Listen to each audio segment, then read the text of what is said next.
¿Saben? Es increíble cómo un documento de hace más de 60 años puede hablarnos de forma tan directa sobre los debates que tenemos hoy en día.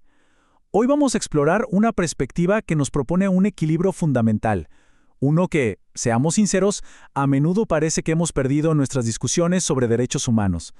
Y esta es la pregunta del millón, ¿no? Vivimos en una época en la que, con toda razón, la reivindicación de derechos es constante y muy necesaria. Pero, como sugiere la fuente que vamos a analizar, a veces la conversación se inclina tanto hacia un lado que se nos olvida una pieza clave del rompecabezas. Entonces, la pregunta es, ¿estamos realmente viendo la imagen completa? Bueno, para encontrar una respuesta interesante a esto, vamos a hacer un pequeño viaje en el tiempo a un momento histórico que nos dejó un documento con una visión que de verdad es sorprendentemente moderna. Muy bien, vamos a situarnos. Es el 11 de abril de 1963. El Papa Juan XXIII publica una encíclica llamada Pacem in Terris, que básicamente significa paz en la tierra. Un texto que nació en un mundo súper dividido, pero con un mensaje que buscaba todo lo contrario: la unidad. Y aquí está la clave de por qué fue tan revolucionario. Miren, por primera vez, un documento de este tipo no le hablaba solo a su comunidad, sino a toda la humanidad. El impacto fue tan grande que sus ideas, fíjense, llegaron a discutirse en las deliberaciones de la UNESCO. Esto es importantísimo, porque lleva una perspectiva filosófica directamente al centro de la política internacional.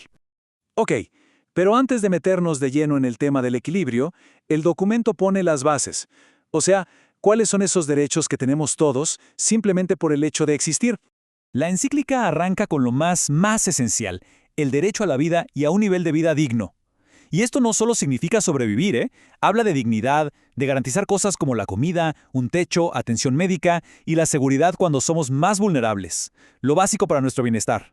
Pero la cosa no se queda ahí. No es solo lo físico. La visión se expande y habla del derecho a que nos respeten, a tener una buena reputación, a la libertad de buscar la verdad y, ojo con esto, al acceso a la cultura y a una educación que esté a la altura de las capacidades de cada uno. Es una visión súper completa de la dignidad humana. Y aquí, justo aquí, es donde el argumento da un giro que es magistral. Después de ponernos sobre la mesa toda esta lista de derechos, que suena increíble, el documento nos presenta una idea potentísima. Ningún derecho existe por sí solo, en el aire. La idea es simple, pero a la vez muy profunda. Por cada derecho hay un deber que le corresponde. El ejemplo más claro y fundamental es este. El derecho a existir va de la mano con el deber de cuidar nuestra propia vida. O sea, no es solo un regalo, también es una responsabilidad. Y este mismo principio se aplica a todo lo demás, como a los derechos sociales. Por ejemplo, el derecho a un nivel de vida digno viene acompañado del deber de vivir con decoro, de una manera que realmente honre esa dignidad que estamos reclamando. Incluso los derechos que parecen más intelectuales tienen su contraparte. El derecho a buscar la verdad no es un permiso para quedarnos de brazos cruzados. No, implica el deber, el compromiso activo, de ir más allá, de no quedarnos con lo superficial. El derecho nos abre la puerta, pero el deber nos empuja a cruzarla. Y esta es la frase que lo resume todo. Es tremenda. Reclamar derechos sin asumir los deberes que les corresponden es, en el fondo, sabotearnos a nosotros mismos. Es como construir un edificio social increíble, pero al mismo tiempo quitarle los cimientos. Entonces, ¿cómo se ve este equilibrio en la práctica? O sea, ¿qué significa todo esto para nuestras ideas modernas sobre ciudadanía y sobre ética?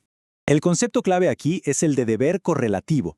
Lo que nos dice, en palabras sencillas, es que la fuerza moral de mi derecho no viene solo de que yo lo exija, sino de una ley natural que nos impone a todos el deber de respetarlo. Mi derecho a ser escuchado se sostiene porque todos los demás tienen el deber de escuchar, y al revés. Esto le da una vuelta completa a la idea de los derechos. Ya no son solo reclamos individuales y aislados, sino que se convierten en el tejido que une a una comunidad. Crean una red de responsabilidades mutuas que nos hace más fuertes como sociedad. Para cualquiera que estudie derechos humanos hoy, esto es oro puro. La verdad, es fascinante ver cómo esta sabiduría de hace décadas se puede aplicar punto por punto a los desafíos que tenemos hoy. Vamos a bajarlo a tierra a nuestro día a día. Pensemos en estos ejemplos concretos. El derecho a expresarnos libremente, genial, pero se equilibra con el deber de escuchar a los demás incluso cuando no estamos de acuerdo. El derecho a un sistema de salud se complementa con nuestro deber personal de cuidarnos. Cada derecho que disfrutamos, en el fondo, nos invita a actuar de una forma que lo sostenga para todos. Y con esta reflexión cerramos. La pregunta final no es si tenemos derechos o si tenemos deberes. La verdadera pregunta es ¿cómo logramos que ambos bailen en armonía? Es una idea que nos deja Pacem in Terris y que sigue siendo tan potente hoy como lo fue en 1963.